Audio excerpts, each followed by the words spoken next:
वर काय परिस्थिती आहे याचा आढावा घेतलाय आमचे प्रतिनिधी शुभम उमाळे यांनी. पाहुयात.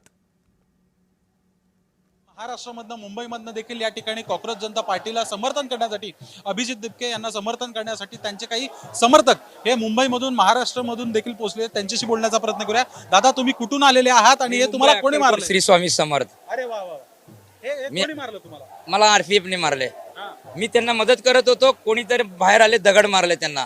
बिगर ड्रेस वाले होते, त्यांना वाटलं आपलेच इथलं मारलेत, पण त्यांनी सुरू केले मारायला सगळ्यांना. मग काही लेडीज माझ्या अंगावर पडले, मी त्यांना वाचवले गेलो, मला लागले, मला पण मारले. इथं मी किती दिवसांपासून इथे आहात? मी परवा दिवशी आलो, आपले शिवाजी पार्कला कार्यक्रम नंतर इकडे आलो मी डायरेक्ट इथून. आता मी अमरनाथला जाणार होतो, इथे थांबलो आता. म्हणजे तुम्ही मुंबईत निदर्शन करतायत, मुंबईतून तुम्ही दिल्लीत येऊन करतायत, पण तुमचे मंत्री काय राजीनामा देत नाहीत? मंत्री आमचे सगळे पक्षाशी संबंध आहे. ते मत टाकणारे मतदार आहे ना, as a law and order असतात. मतदार मत टाकतात आणि आम्ही काय बोलू त्यांना? हे पॉइंट आहे. हेनीच मत टाकणार, 2,000 रुपये घेऊन. आम्ही 1 रुपये घेत नाही. आमचे काम सगळे करतात.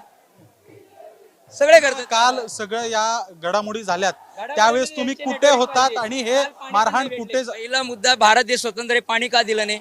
यांना म्हणलं, ह्यांनी जे स्टेजवर होते ना, पाणी द्या. एक म्हणते असलं पाणी द्या, अक्षय म्हणतो ह्याला पाणी द्या. नंतर पाणीचे स्वामी कर हो. आम्ही जर एक आवाज उठलो तर सगळे पाणी टँकर इथं आणेल, समुद्र आणेल मुंबईतून. बघायचं काय ना? मग हे काय चीज आहे? लोक स्टेजवर बसले बघा, त्यांना काही बी येतच नाही. ते म्हणते क्या करू, क्वेश्चन विचारलं उत्तर द्यायला येत नाही. पण हे नेटवर्किंग पाहिजे त्यांना, सिस्टीम. प्रत्येक माणसाला आज काल आवाज उठलो तर खायला पाणी बिणी सगळे. आपल्याला काय पाहिजे? शांती घेतली, क्रांती बी करावं लागते. भगतसिंग, राजगुरू, सुखदेव एवढे कशासाठी केले? हे लोक विसरले. फॅशनेबल आले, चला मोबाईल मोबाईल मोबाईल, घरात सिलेंडर आहे, मोबाईल मोबाईल. मग हे काय चीज आहे? जे विषय ते मुद्दा घ्या. मुंबईवरूनच आलो आणि परवा चालू आणि मी सकाळी 6 वाजता इथं पोहोचलो होतो आणि 8 वाजल्यापासून जे आमचे जे कार्यक्रम सुरू आहे आत्ता प्रोटेस्टसाठी, ते आम्ही करतोच आहे.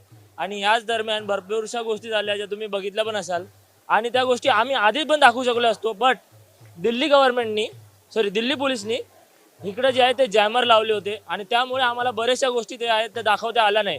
त्यातल्याच मी तुम्हाला एक गोष्ट दाखवतो. हा दिल्ली पोलिसचा कुठला तरी एक कॉन्स्टेबल किंवा कोणतरी असेल, ह्याच्याकडे नेम प्लेट नाही आहे आणि आम्ही विचारतोय की तुमचा आम्हाला आयडी दाखवा. तुमचा आम्हाला आयडी दाखवा, तर ते म्हणतात तुम्ही कोण आम्हाला विचारणार आहे?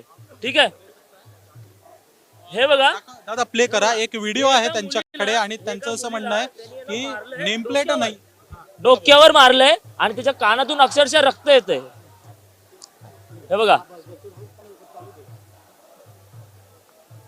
हा, मी तुम्हाला सांगतो नक्की काय झालं. जशा प्रकारे हे बोलले की दगडफेक करण्यात आली, त्यानंतर दिल्ली पोलीस जी आहे ती दुसऱ्या साईडनी आम्हाला मारायला येत होती. ठीक आहे, आणि तेवढ्यात ही मुलगी त्याच्या समोरच आली आणि त्या माणसानी जे आहे ते डायरेक्ट तिच्या डोक्यावरच लाठी मारली आणि त्यानंतर जे ती पोरगी आहे ती तिथंच म्हणजे खाली पडली होती आणि त्यानंतर ही व्हिडिओ काढण्यात आली आहे. म्हणजे विचार करा. आणि त्यानंतर त्या पोरीचा काही पत्ता अजून लागलेला नाहीये, ती कुठे आहे काय आहे. अभिजित दिपके सरांना पण माहिती नाहीये आणि बाकीच्या कुठल्याच सरांना माहित नाहीये. तर आम्ही भरपूर चिंतेत आहोत, कारण शेवटी ते होत्या त्या कॉक्रोचच होत्या, बरोबर की नाही? आमच्यासारख्या कॉक्रोचच होत्या ज्या स्टुडंट्स आहेत आणि स्टुडंट सोबत काही झालं की आम्हाला पण त्रास होतोच की. बस सर, मला अजून काय नाही म्हणायचं. आणि मला हे विचारायचं आहे की असे कुठले ऑफिसर झालेत की ज्यांचे नेम बॅच जे आहेत ते लपवले जातात आणि आम्ही त्यांना आयडी पण विचारू नाही शकत. आमचं अभिजित दिपके सरांसोबत चांगलं बोलणं आहे, ठीक आहे, त्यांचं नियोजन चांगलं आहे. पण हीच गोष्ट झाली जी काल आमच्या प्रोटेस्टमध्ये आम्ही मार्चला जात होतो, त्या गोष्टी ज्या झाल्या की आमचे बॅरिकेडला, पहिली बॅरिकेड जी तुम्हाला दिसेल आतमध्ये येताना, तिथं त्या लोकांनी वेल्डिंग करून करंट स्टार्ट केला होता. म्हणजे पोरांनी बॅरिकेड उचलूही नाही एवढं, तरी पोरांनी बॅरिकेड उचलला होता. ठीक आहे, आणि त्यातल्या त्यात मी हे पण म्हणेन की जे माणसांनी दगडफेक केलंय ती आमचे नव्हते. ठीक आहे, कारण मला सांगा, जी माणसं 30 दिवसापासून एकदम पीसफुली प्रोटेस्ट करतात, त्यांना अचानक कसं काय सुचलं की दगडफेक करायचे आणि एवढे दगड आले कुठून? आम्हाला हे विचारायचं आहे की तुमच्याकडे एवढे जे टियर बॉम्ब आहेत किंवा टियर गॅस आहेत ते कुठून आले? तुम्हाला खोटं वाटेल, 1 तास लगातार ते लोक टियर गॅस आणि टियर बॉम्बिंग करत होते. एका माणसाच्या तर समोर येऊन पडला तो टियर बॉम्ब आणि त्याचा तुम्हाला आता ते हॉस्पिटलमध्ये RML मध्ये तुम्ही जाऊ शकता तिथे बघायला. आणि एवढ्या जणांना मारले ते तर तुम्ही बघितलं जात. माझी रणनीती हीच आहे की जेवढ्या प्रकारे मी बघितलंय मी पहिला ऑनलाईन खूप फॉलो करत होतो या गोष्टींना. मी माझ्या स्टोरीजवर टाकत होतो, रिपोस्ट करत होतो, रिशेअर्स करत होतो. बट ज्या दिवशी अभिजित दिपके सरांनी सांगितलं की तुम्हाला 20 जुलैला जंतर मंतरला यायचंय, मी निघालो. आणि त्यानंतर ज्या गोष्टी मी दृश्य बघितलंय, आता मला माझ्या घरी जावंसं वाटत नाहीये. का तर प्रत्येक रेव्होल्युशन एका छोट्या माणसाकडूनच येतो.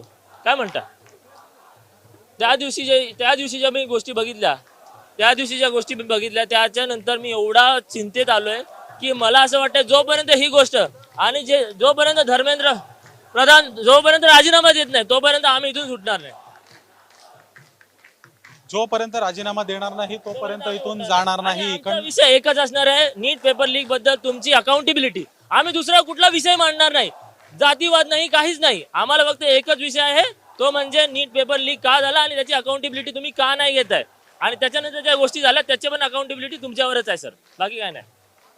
बघू शकतो युवक नुसते या ठिकाणी आंदोलनासाठी नाही आले, तर एक विचार त्यांच्याकडे आहे आणि एक विचारधारा घेऊन या ठिकाणी आंदोलनातलं प्रत्येक पाऊल जो आहे ते टाकताना दिसून येत आहेत. माझ्यासोबत व्हिडिओ जर्नलिस्ट मनोज सोलंकी,